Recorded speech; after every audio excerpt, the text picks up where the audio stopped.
you kind of fall towards just shortly before he became president. Can you remember the first time na nag-meet kayo, nagkakilala kayo ni FBR, sir? Well, the first time I personally met FBR was when I was already governor. Ah, okay. But of course, I've always admired him from a distance, He was chief of the PC at that time, and then he became vice chief of staff. And then eventually, when he, together with Enrile, broke away from the Marcos dictatorship and hold themselves at Campo Aguinaldo and started calling in Crame, yes, and started calling for support. To me, it was a game changer, of course, not to all of us. But the fact that he was there was the biggest factor for many people like me. If he was not there, it was only Enrile calling, I would not have gone. Ah, gano'n. Bakit? Ano yung pananaw mo kay FBR at that time? Well, siya yung credible talaga. Kita-kita mo yung parang katapatan niya. At yung kanyang kakayahan at pagmamahal sa bayan, nadarama ako sa pagmamasidahan sa kanya. At you weren't bothered by, I mean, he was one of the chief implementers of martial law, sir. Well, because at that time he was with PNPC, Pero hindi ko nakita, even as a civilian at that time, at that time working for Unilever, also teaching, nakita mo sa demeanor niya, iba eh. He was always cool, he was always level-headed.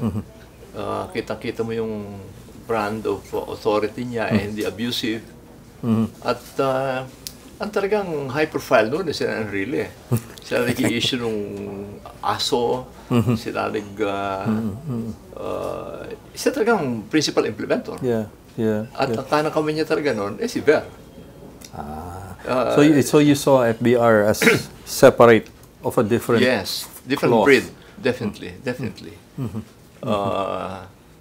And later on, I got to hear stories like sila yung mga tinutulungan ng FBR na kahit na sila nasa listahan, siya yung nagbibigay ng konsiderasyon. Maraming mga istorya akong narinig gano'n. Oh, okay. Na kahit na may mga order na hinuli, papahuli gano'n, hulihin man, yung konsiderasyon laging binibigay niya doon sa mga nahuhuli niya. Ako noon, at that time was, of course, especially in 1983, naging aktibo ako noon sa... You were in the protest movement. I was, yes. I was the first to organize a rally against Marcos in Bulacan. Oh, okay. Under the leadership of then Caroning Mercado, siya ang leader namin sa opposition at the time. Ako naman ang chairman dun sa kalumpit ng Concerned Citizens. And I was part of his core group of oppositionists in the province of Bulacan. Kaya nung pinatay si Ninoy, talagang aktibo kaming nag-organisa para magprotesta. At tatandaan ko, 1st of October 1980, nung pinatay si Ninoy, August 21. August 21, 1983, di ba? October, organized the first rally after a few weeks of preparation sa Kalumpit. Nadali kami ng mga yellow ribbon, kampanya. At that time, dami na nga akong pupunta. Nung nag-organisa na, lalabing dalawa lang kami doon. Mas marami pa doon sa stage kaysa sa ibaba. Nagtatago sa iba't ibang purong kahoy yung mga tao. At ayun, doon nagsimula. Hanggang sa pangunguna nga ni Caroline Mercado at that time, inorganisa namin sa Bulacan. The perception then was that FBR was professional and he was he was a professional soldier. And I think sempre as a professional soldier, you stay in the organization. His choice, I imagine at that time, was either go out, get out, or stay there. But he was a moderating influence, and I think he was the fact that he stayed there was good for the country. Sapagkat yung mga abusado, kahit paano, siya nagiging nakakasalag, lang yung simple lang ang sistema niya. At saka nanatiling napakaganda image niya. Kung tutusin niya, kamag-anak pa siya ng dating Presidente Marcos, pero ang pinagtiwalaan ni Marcos, si Ver, hindi siya. Pinsan nga. Pinsan sila, di ba? So, yun, that says a lot. So I suppose when news of the EDSA People Power Revolt, nag-withdraw siya, sinamahan niya si Enrile at nag-break away sila. That was something that your group in the protest movement na tinanggap ninyo. Yes, of course. At that time, ang kampanya na namin noon was civil disobedience. Yeah. I was on the way to a speaking engagement at that time. Sabado yun eh. Guest speaker ako doon sa Organization Roundtable, yung pangalan ng samahan sa amin sa Kalupit. Napapunta na ako, kasama ko pa ano ko, nag-drive ako. Biglang na-announce na gano'n, ano? Sa radyo. Si Enrile was making a call. At pagkatapos nga, doon nagsalita si Ramos din, ibang tunog nito, sabi ko, no? So immediately, nagsalita na agad ako, sinabi ko doon sa mga tao doon, at balik na ako sa Maynila. Kasama kay anak ko, inuwi ko sa bahay namin. Sinama ko yung kapatid kong si Monching, yung naging mayor naman. At kami, isa sa mga unang, kasama ako sa first 1,000 siguro, na tao doon sa EDSA at that time. Okay. Oo, nagpunta. Dahil siya ang malaking factor, kaya ako naniwala. Yun ang totoo doon at that time. Kasi nga, the perception was he was professional. Kasi nga, kung siya ay abusado, at siya pagtitiwalaan nung Pangulo at that time, Pangulo Marcos, dapat siya, hindi si Ver. The mere fact na hindi siya, kitang-kita mo na iba yung papel na ginagampanan niya. He was very good that he stayed there, as I said. So, the revolt, the EDSA revolution became successful. He was appointed chief of staff, Yes. and then shortly after, Mrs. Aquino reorganized government, di ba? And you became OIC governor. Yes. When did the connection with FBR happen then? Kailan nangyari yung political connection ninyong dalawa? Well, ang talagang connection nagsimula, doon nagsimula ng mga coup attempts. Okay. Oo, dahil, alam mo, ang Bulacan kasi is crucial eh, and a gateway from the north. Gateway to the, from the north. To the NCR from the north. Oh. And so, kami yung, kita mo, lahat, every province up north, from the Ecija, lahat na yan, Pangasinan, Tarlac, Ilocos, di ba? Puro pro Marcos. Kayo yung tagaharang. Kami yung nangyaring tagaharang.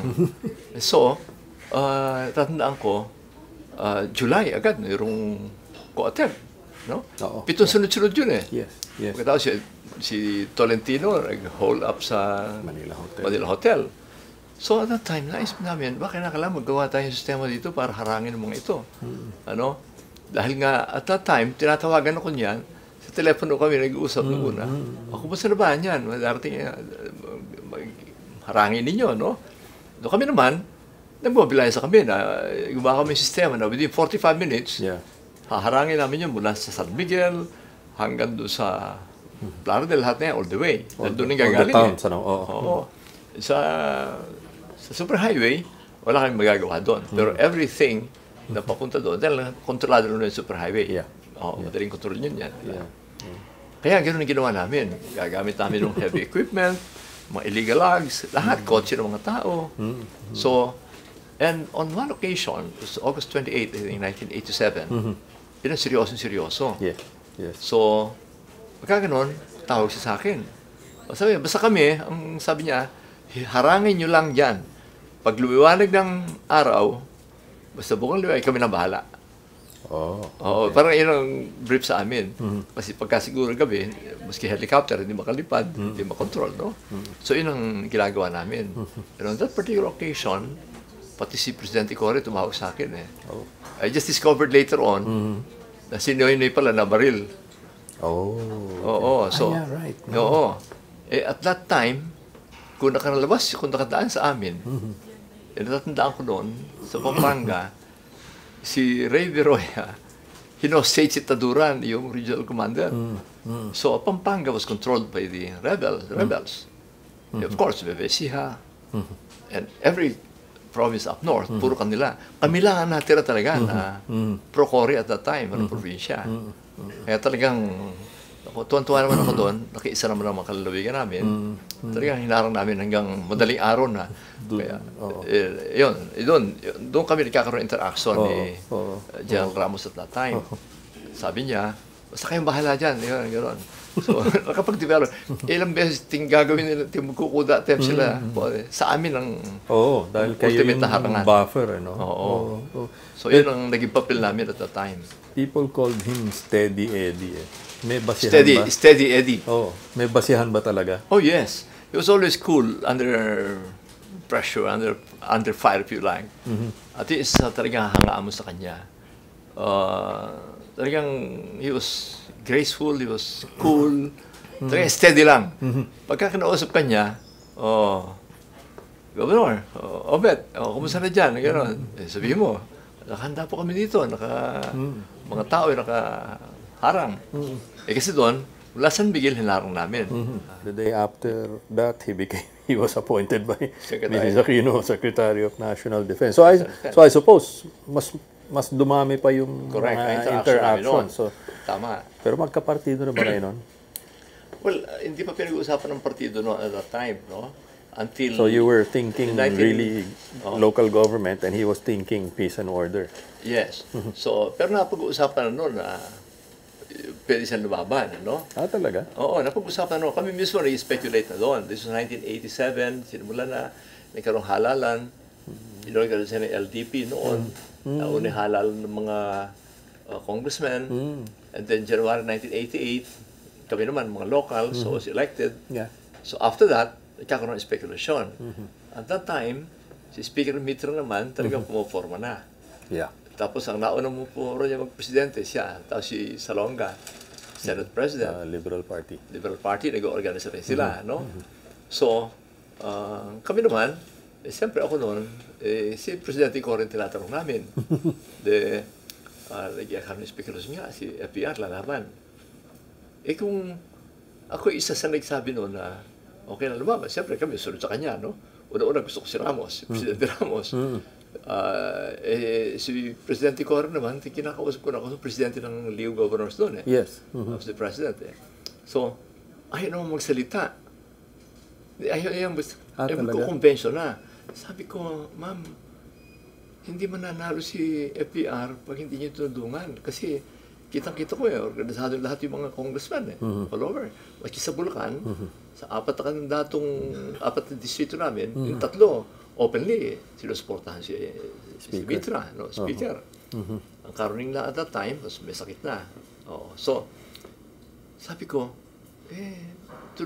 pag hindi po yung tulong, manatalo si FPR. So, it reached a point na palapit ng palapit. Minsan, pagkausap kami dalawa ni Presidente Cory sa Malacanang. So, pinag-usapan namin yan. Until, sinabi niya, ultimately, sige, Obet, sige, sabihin mo sabihin mo sa mga kapwa mo gobernador, sa mga kaibigan mo, FPR tayo. Pero bago ako umalis, sabi niya, kaya lang, huwag mo na i-announce, huwag mo na sabihin sa kanilang openly na gano'n. Kasi pare, I think so bulong-bulong lang muna. Bulong-bulong lang muna. Dahil parang ko, malapit na malapit siya kay Cecil Mitra. Malapit na malapit siya kay Speaker. So, nag-hesitate siya. Pero talagang, kita ko naman, ang gusto niya talaga si FPR. Ang nangyari sa akin, di pagbaba ko ngayon sa Malacanang, merong gazebo doon, nandun yung mga diarista. Mga sila ay Pamintuan, sila yung mga... Kami. Ando ko ba ron? Yes, sir. And pagbaba ko doon sa hagdanan, sinalubong ako ng mga media. Tinanong ako, sino yung binasbasan? Sinabi ko, totoo. Sinabi ko, ako sabi ng Presidente sa FBR, ang purpose ko noon-una, paano ko magsisinungaling?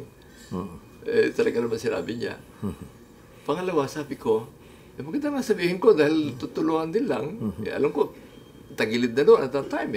Late. You remember, that was before the primary... Before the convention? Oo. Okay. Before yan. Siguro mga 2 weeks siguro before.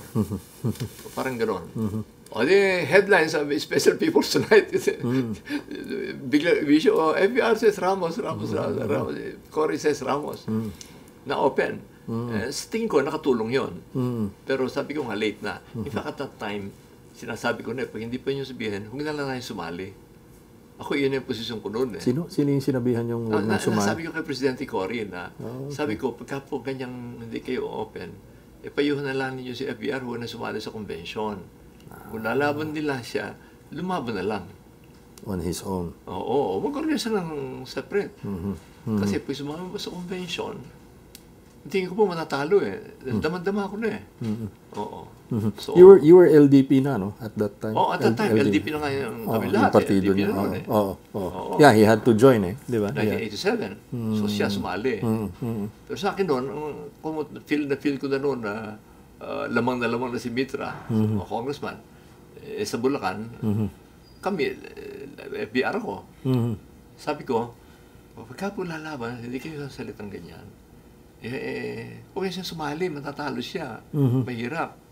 Dili mo mag-organisa na lang, lumaban na lang. Yun yung sinasabi ko. At sinabi nga niya, sige, FBR tayo. O, di inopen ko. Sa amin sa Bulacan, nanalo, 70% kami doon eh. Panalo si Ramos sa amin eh. Pero tulad ng kinakabahan ko, natalo siya sa national, sa kabuuan, sa convention. Sa convention. Yun ang naging dilema namin lahat. Kasi, siyempre, sumpa ka ng sumpa, no? Sumpa kami ng sumpa. Yung sino man natin, supportahan mo, ganyan sa partido, ganyan. So, nung natalo na nga si FBR ngayon, ako mismo, problema ko yun. Dahil ako naman, si Monching, kinausap din ako niyan. Sabi niya, Beto, tulungan ka namin doon sa local government code, etc. Tulungan ka namin, ganito. Supportahan mo ako.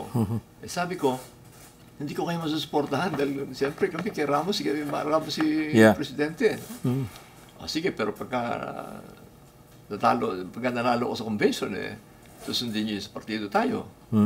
Siyempre, lahat naman kami mag-gathering na ganyan, sumpa na sumpa. Di kami, naniwala pa rin ako na mananalo pa rin si Ramos dahil sa Bulacan, nanalo kami But, yun ang naging problema namin noon. Yun ang dilema talaga. Eventually, Mitra won in the convention. At kami, nasumpa na sumpa, naipit kami. Kasama ako doon. So, ano nangyari sa'yo? So, how did you still help FBR in his campaign openly? Pailan na lang. I had to stick to... kasi ang problema ko noon, sasabog yung grupo namin sa Bulacan. Kung siyempre, leader ka na sa mga bayan-bayan, nandun lahat. Lakasan ang presyo sa'yo noon, di ba? Ang kalaban ko noon, dating governor din. Pero hindi lang yun. Close to close. Oo, hindi mo alam. Plus, yung ang mabigat talaga doon, yung lumabang ka So yun, di ba, pagkatapos sumusumpa ka, akala mo, totoo yung sumpa. Ito yung magkikita-kita kami. Tapos kinausap si Presidente Cory. Sabi ko, ma'am, paano ngayon to? Sinabi ko yung dilema namin, no? Tapos naku, sabi niya, mahirap, sabi ko ron. Kaya na rin tayo, sabi ko ron. Did she ask you to help FBR? Yes, she did. Paano po ako gagawin ko? Nung banda huli, palagay ko, naintindihan din niya ako. Kasi naman, from the beginning, I've been very open to her. Pero nakita niya, wala na akong choice noon at that time. Anyway, but she was correct. She even wanted me to run for the Senate at that time. But you ran governor, di ba? Dahil sinabi ko naman, governor ako doon.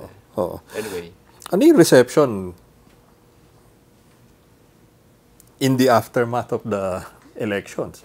Ang lumabas na panalo si FBR. Siyempre, support na rin kami. Saka ang totohanan doon, palagay ko, kahit parang alam din naman nila na hindi naman talagang gano'n katodo yung ginawa namin. I mean, ang maging focus na namin yung local na laban, sa salita. And after that, siyempre, support na kami kay Presidente. And in fairness sa FBR naman, usap din kami din noon. At naintindihan din naman niya. So after that, he took me in sa LEDAC, as ako presidente ng mga gobernador, and yung local authorities of the Philippines, kami ni Agnes de Manadero noon. Agnes ang presidente ng League of Municipalities, ako presidente ng League of Provinces, so he mobilized us. So we supported the president. At he even got me there sa Tell me, the LGUs. tell me how he did that, ano? Because it was a plurality vote. Hindi naman majority. 6 ba yun o 7 yung tumakbo? Diba? Napakarami ka and he siya 23% something. The second placer was Senator Miriam, who was I think 22. So ang diba? Ang nipis nung 800,000 no? But so I remember he purposely every weekend yun meron siyang out of town, and the perception was he was mobilizing I mean, now I am support, president.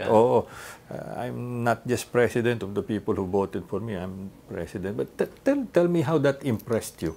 Well, that was very good. To me, all of a sudden, you have a president who's leading the country as a leader of all the Filipino people. Walang kulay.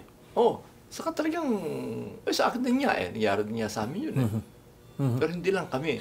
Marami noon, doon sa 5-6 na si kandidato, yung mga supporters ng iba, nakita yung genuineness ng kanyang kagustuhan to lead the country. At talagang everybody supported him. So kami, palibasa nga, lalo na ako, Ramos boy naman ako talaga noong simula pa, no? Medyo naipit lang. Naipit lang talaga. Wala akong problema. Sa Bulacan, total ang support. Pati yung mga kongresista ko, talagang medyo nagkabangga-bangga na kami noon. Kung lumaban sila, sinuportahan nila, ako noon ginantihan ako talaga noon nung nilabanan ko sa nilabanan ko sa convention. Talo sila, napahiya sila dahil lahat sila kongresista kay Mitra tinalo namin siya. Nung lumaban akong gobernador na sinasabi ko nga noon, nilabanan nila ako. Kaya nga, ipit na ipit ako noon So, kung ako hindi ganoon, doon sa pinagsasabi ko, hindi, lalong mahirap ang mayroon sa akin. At masidadama yung iba. Kaya naroon si FBR, when we gathered the troops together, parang kumbaga, total support na kami talaga. At yung palagay ko, nakita naman ng mga kabayan natin, yung katapatan kung gustuhan niyang mamuno sa bansa na nagkakaisa. And that he reached out, I mean, generally yung iba may puot no? Sa kanya hindi Wala akong nadama kahit katiting na yung pagtatampo na kinapusubo doon. Nothing. He embraced everybody, and siyempre kami, nakita namin yun. Bet, dito ka. Hindi, parang wala nangyari, kumbaga And immediately, I was there at the LEDA. Legislative Development and Advisory Council. Actually, quite a lot of the people we've interviewed earlier also mentioned the LEDAC as a terrific instrument for governance, consensus building, diba? And even representation. I mean, tama. Generally, executive, legislative. Pero ito, naglagay siya ng lokal. I represented the local Union of Local Authorities of the Philippines. Kasi ako ang presidente ng League of Leagues ang tawag namin doon Sabi niya dito At saka talaga aktibo. Makakapag-participate ka talaga. At saka pag minsan, pag ang issue local, kahit nakikinig ka lang, tatawahin ka niya. Talagang makita mo yung concern niya. Lumaho ko sa usapan, kasama kayo dito. O kaya sabihin niya, this is what you do. On the basis of the agreements, consultation, ito gagawin natin. So, magaling siya consensus builder siya talaga. At saka talagang, pati yung kanyang pamamahala na kailangan magkaroon ng pagkakaisa, yung katahimikan, peace and order, naging malaking instrumento yun Yun nga pala, nung kaya siya, maski nung chief of staff pala siya, at that time, ganun lang siya sabi niya. Yung sinuportahan niya yon, yung pagbabalik loob ng mga rebel returnees. Sa kanya yon. Even hindi pa si Presidente noon. So, yung pronouncement si Presidente Cory, siya siyempre ang nag-i-implement. At noon, nakakausap ko na siya noon sa mga account chairman of peace and order. Sinasabi niya yun. Kaya naging malaking tulong sa akin yon. Suporta niya na yon. Looking back, sapagkat noon, nagkampanya kami ng magbalik loob kayo, suportahan namin kayo ng mga, nag-organize kayo ng mga kooperatiba ng mga rebel returnees, sinuportahan namin sila sa livelihood. Napakahalaga pa naman nun sa ano, no? Napakahalaga nun sa local government executive, yes, particularly, no? Exactly. Yung suporta niya was very, very instrumental. So sa amin sa Bulacan, so nagbalik loob, nagkaroon ng, dati, alam mo, nung naging gobernador ko, the biggest problem was talagang ang lakas ng NPA at that time. Yeah. Super lakas. Parang ang mga pulis, pag nakusundahan, pinapatay na hayagan sa kalye. Openly. Yung mga supporters na sa tingin nila, kalaban nila, pinapatay talaga. Front talaga yung Bulacan at that time. No? At that time. Kaya noon, pati pag-ikot ko noon, ipit na ipit nakakatakot talaga. Security, security. Nung magbalik loob yung mga rebel returnees, sinuportahan namin, talagang naayos ang Bulacan. And he supported me there. That was very instrumental. Another tool, I guess, of governance was bringing national government to the provinces. And if you remember, he would hold cabinet meetings in different places. Out of town. I mean, your insight. Napakaganda. Bakit nakita mo na nilalapit niya yung pamahalaan sa mga mamamayan. At pag meeting, halimbawa, sa Region 3, andun kami. Andun officers, andun doon. Mga civil society representatives, andun doon. At saka inactivate niya yung mga sinibilang Presidente Cory yun yung General Peace and Order Council, sa Development Council. Kay FBR, nabuhay ng husto yun. At pinatrabaho. Council. Ha? Pinatrabaho. Oo. Talagang trabaho kayo. Parang pag may mga proyekto kayo dyan, sisimulan sa baba, pataas ang Regional Development Council, hanggang dumating sa NEDA. Alam mo siyang initiator ng CSW niya, no? O, sila pati yung complete staff work na yun Ikaw rin na-impress ka dun sa CSW. Oh, yes. Oh, yes. Yes. In-adapt din namin yun. Okay. Yes. As a private executive, actually, I had some ideas. Hindi naman hindi ganun ang ginagamit ng salita. Basta kinakailangan, magtrabaho kayo, ayusin natin, preparation sa mga meetings, mag-present ka, pag-aralan mo muna bago ang salita. Sa kanya, hindi. CSW. Diba? Standard sa kanila yan. Naging CSW all the way. At yung pagpunta niya sa mga localities, naglapit sa kanya sa tao. At saka sa mga local officials, sa lahat.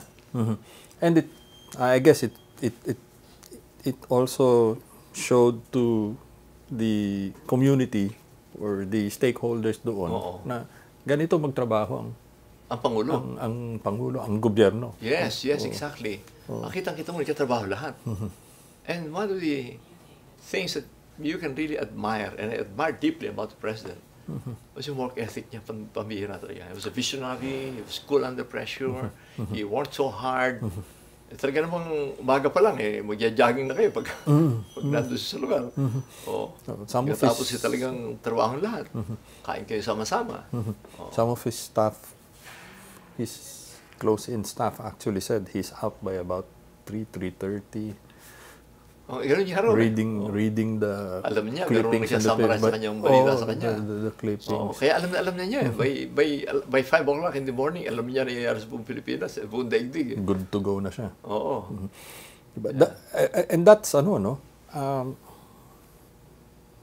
meron ka pa bang ibang eksperyensya na naranasang Pangulong magtrabaho ng ganun? Ako, siya lang. Ibang klase talaga si FBR. Napakasipag, organisado. At saka, pag lumapit sa kanya, kung ano ba sabihin mo sa kanya, pag-aralan mo muna. Dahil mga detalye tatanong niya, magugulat ka. Yeah. Oo. The person that comes close to her, I think, is Gloria Macapagal-Arroyo. She was also a very hard worker. Oo. Iba naman style. Iba naman style ni GMA. I worked in his cabinet, also. They were driven, Yeah. But I guess something about FBR was, while tulad nun, LEDAC, the Peace and Order Councils, the regional and provincial development, were not just ceremonial Hindi. offices. Functional and operational. You whip them. Yes. At saka, makikita mo kasi, Toby, siya mismo yung katrabaho eh. At saka, when something comes up, alam niya eh. Alam niya issue eh. Itatanong sa'yo, talagang alam mo na, alam niya. Kaya hindi pwedeng ikaw mambobola ka lang eh. Mapapahiya ka. Mapapahiya ka. At nakita mo yung katrabaho yung presidente mo, bakit naman pupunta ka doon hindi ka trabaho? Let me bring in a topic that is pretty close to your heart, and you mentioned it already actually earlier, yung local government code. Yeah. Naipasa ito nung panahon ni Cory, pero yung implementasyon nahulog sa panahon ni FBR. And you were also I was still the president at that time. And it was tell me how important it was to FBR na kailangan ma-activate yung mga provision ng local government code. In-implement niya to the letter. At talagang binobilize niya yung development councils, in-empower niya yung mga local officials on the basis of the code, yung mga NGO, civil society, talagang aktibo-aktibo. No? Yung mga school boards, sa mga salita, talagang in-implement niya yan. At talaga namang sinuportahan niya. If you remember Philippines 2000, di ba? 2020. 2020. Naka-angkla yun dun sa people empowerment. Yes, and then liberalization and economic development.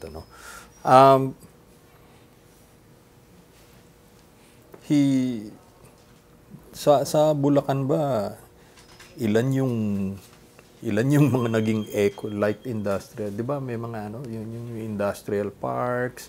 Ano yung naging impact sa inyong province? Sa amin, ang ginawa namin noon, yung kanyang sa iba-iba kasing probinsya. Yes. We decided that we could not do it like Cavite did. Na nagkaroon sila mga specific zones. Special economic zones. Kami nagkaroon din ganoon. Pero limitado kasi ang problema namin, malaking pagkakaiba ng Cavite sa Bulacan. Sa Cavite, pag gusto mo 1,000 hektarya, isang pamilya na kakausapin mo, nandun na yun. Maraming mga property holders dyan na malalaking land holdings. Sa Bulacan, ang average land holding is 1.6 hectares per family. So pag kailangan mo 100 hektarya, 60 pamilya kakausapin mo. So, ginawa namin, yung maliit na industrial zones. Nagkaroon kami sa Malolos ng Bulacan Industrial Zone. Na yun, siguro at that time, I think mga 22 hectares lang. Nagkaroon kami dinisperse namin.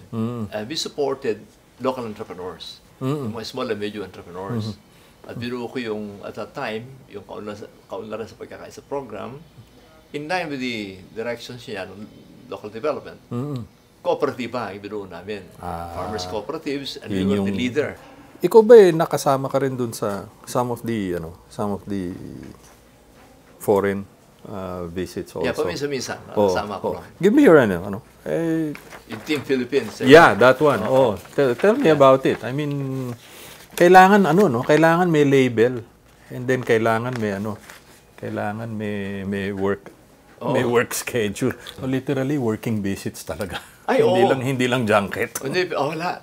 Kasama ko doon, pati nung hindi na sa presidente, punta kami sa India, yung mga, iba talaga. I mean, nakasama rin naman ako doon sa ibang presidente Malaki pagkakaiba.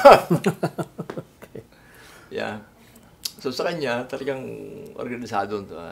Sabi ko, ang magkahawig dyan, siya dalawa ni Gloria.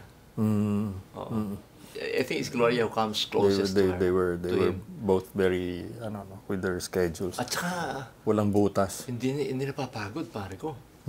Talaga, si FBR at that time, mga 16 na rin yan at that time. Maaga pa lang, game na.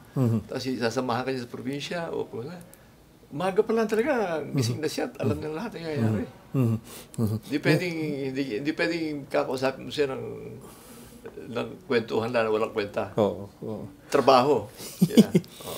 Ikaw ba'y sumasakay ka ng mga eroplanong o kaya yung mga helicopter na nagkaroon ka ba ng mga near-miss incidents? Well, nakakasama sa eroplano siya. Bisa na, sasakyan namin noon na hindi kalakihan eroplano Yung Fokker. Oo, may Fokker flight kami na magkasama kayo eh. Talaga namang siya, cool lang siya. Siyempre ko, nahihiya ka namang pakitang nagpapanik ka na, no? Okay. Siya, nakipagkwento na, ayos na. Ganun siya, jolly na kaganyan. Kukwento, gano'n. Para wala nangyayari eh. Ikaw, hindi mo lang mahalata na talagang kumakabog na dibdib mo dahil di ka sanay. Sa kanya, parang okay lang. I think somehow he has a fatalistic attitude eh. Na he'll do what he can, he'll control everything he can, and then, bahala na si boss sa taas doon sa iba pang mangyayari. If it happens, it will. It happens. And parang ganun ang naging impression ko sa kanya. Hindi siya, sabi ko, he was always cool eh. Hindi makitang, kaya nga steady Eddie siya. Angkop na angkop sa kanya yun. Oh. Cool. As in, really cool. Leader talaga. Yeah. So, very broad, yung naging reform agenda, and then, yun nga, Very broad but targeted. Focused. Oo, focused. Alam niya kung ano yung gusto niya eh. Tsaka binasag niya yung mga kartel. Oo, yun. Alam mo yun ang mga kanya. Visionary nga eh. Alam niya. At saka yung sinasabi nila, sinasabi niya, at si General Almonte, ang kanang kamay niya dyan eh. Sa aspeto na yan, no? Talagang kitang-kita mo. At that time, parang hirap gawin eh. Pero nakita mo sa kanya, he did it. Yeah. Talagang, at that time, Panginoon ko, bata ka pa eh. Siguro, inabutan yung mag-apply ka ng telepono eh, 5 taon yata eh, pagkatapos may party line pa. Talaga, oh. Grabe yun. Nung ginawa niya yung, binasag niya yung kartel na yan, isipin mo, kung hindi sa kanya, hindi mangyayari yung mga nangyari na yan. Telecoms, shipping, transport, air, aviation, talaga. Banks, retail trade. Revolutionized the industrial development in this country. Ang dami talaga. Did he have enough time? Well, no. He was able to do everything he could do in his term. But I was one of those who advocated long before the end of his term. Sabi ko, why don't we amend the Constitution? Para makatakbo siya. Kasi ang feeling at that time, hindi pa alam kung sino natatakbo, although may napag-usapan na, no? Ang feeling ko, it was going along so well na I talked to some fellow advocates in the sense, if you like, no? Sabi ko, why don't we? Isa ako sa mga medyo insistent noon na gawin yun. Talaga. And as president of the League of Provinces, I thought that I have to... Mga kinausap ako noon, mga gobernador, mga ibang mga grupo. And gusto rin nila, no? Nakikita nila. But that was like, siguro, mga 1.5, 2 years pa. Before end of term. Niya. Pinag-uusapan na namin yan, ganun-ganun, ano? Pero nagkaroon ng di ba? Pirma. And People's Initiative. Ayaw niya eh. Ayaw niya talaga eh. Pero, to be honest, kung meron ko ililistang isa lang na disappointment ko sa sa kanya, yun, na kung if like 2 years before pumayag siya, baka nagawa eh. Friends siya, nung bandang huli na, kami na lang. Walang mangyayari pagka ganun eh. Dahil kita mo na he was so determined na hindi. Ang dinadahilan niya at that time, maaga pa, hindi tama yan. Magugulo tayo, gano'n. Daming ginagawa. At tapos, bandang huli, sabi ko doon sa mga kasamahan kong nakakausap ko, si Ruben, si Almonte. Sige ako announce ko na yan, gagawin natin, ganyan, simulan natin. But that was too late. Too late. It's too late to amend the Constitution. Because you needed to amend the Constitution. Yeah. Pero, ako noon, naniwala ako for the sake of the country, that was gonna be good. Sa akin naman, subukan.